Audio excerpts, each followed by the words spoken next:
Go. I'm Brenna Vargas, and I'm for raising minimum wage. I'm Katie Richards, and I'm against raising the minimum wage.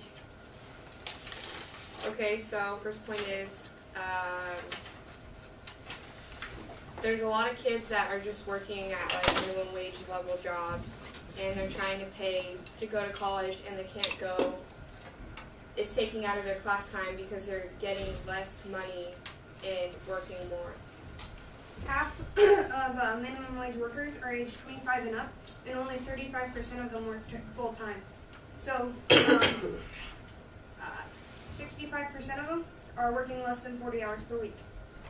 How is that taking out of class time? Especially if you have the weekends. Well, you got me there.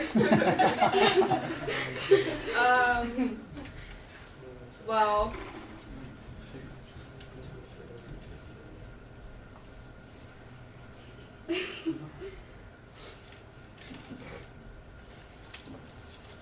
that's because they can't get an education because they're having to spend time at work instead of school, especially teenagers that work or that go to school all day. There's a certain age level where you can't work a certain amount of hours. Yeah, once you hit 16, all the rules fly out the window. So like you can work any amount of hours. But Don't know if that's true, but like you can only work till like 6 p.m. if you're under 16 or things no, like like you can't work over, I don't know how many hours it is per week if you're under a certain age. there's statistics that prove kids who have jobs in like high school create like better work ethic and get more schoolwork done and or do better in school. And then the college kids, like I said, 65% of the people don't work full time, and of the 35% that do, the standard cost of living varies from place to place. So sometimes it's like 35% more than some places, but then again, it's also like 8% less in some places. So if you have two cities in a state where one's 8% less and one's like 30% more, why would you raise it for both places when the standard of living is already lower in one city? Why not just change it for that one city? You could do that as long as you're raising it for one city and not the other one. But they do it by state. Everybody's changing it by state. Like the whole state of Nebraska, we changed it to like $9, not just Omaha. Well, then one city would just be a little richer than the other. It's not really a big deal. The more money, the merrier. That's not necessarily true because not only like for the 35% who are working full time, who says they're going to keep their job? Because as soon as the cost of their workers go up, the amount of workers goes down. So what if the people who actually need that job are losing their job? Well, if they were good employees, then they wouldn't be losing their job, most likely. Okay, well, like, even if you're a bad employee, you still need your job. You still have to make money somehow. And, like, sure, like, what if it's, like, their first month in?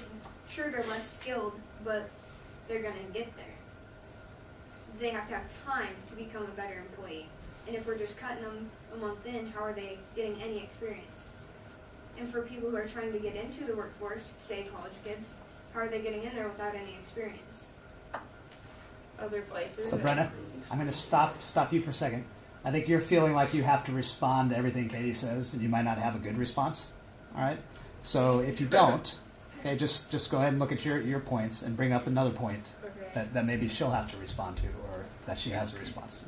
Okay, but you don't have to respond to every point she makes. You might not have a good argument for it, and that's okay. Okay. It would decrease the population in need that are 2 times under the poverty line by 62%. Okay. The overall earnings of raising the minimum wage is still reduced. You lose benefits, you lose, like the people who are in the workforce are still losing things.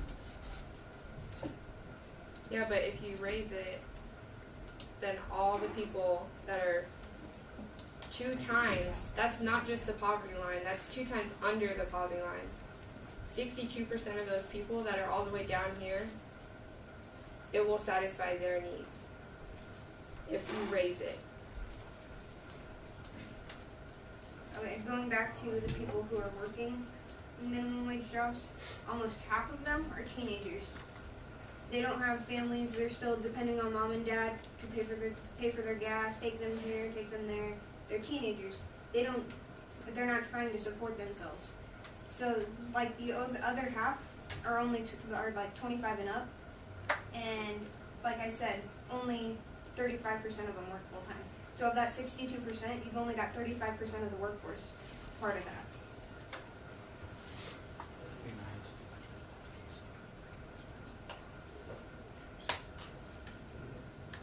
Two-thirds are women. That's important to know. I'm sorry. So what? I can only read the facts.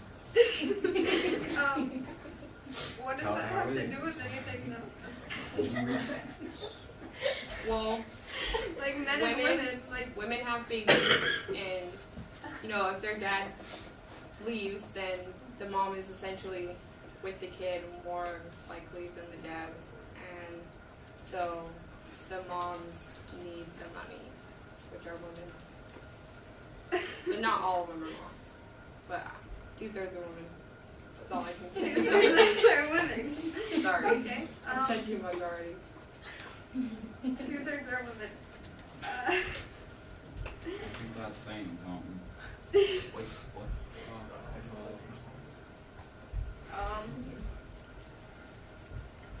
All right, we're gonna give you guys a round of applause.